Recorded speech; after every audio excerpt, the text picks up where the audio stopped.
my name.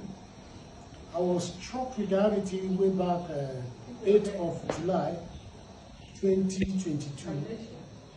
For a month and I was hospitalized, discharged, and I got back home.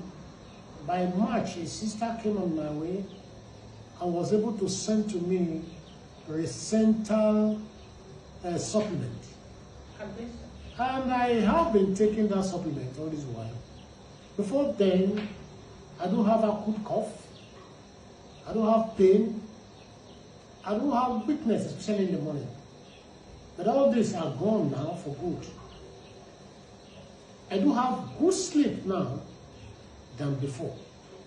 Before then, I'll be lying down for some time before the sleep will finally come. But after Rocenta supplement, I begin to have my good sleep. The pain is gone. The cough is subdued.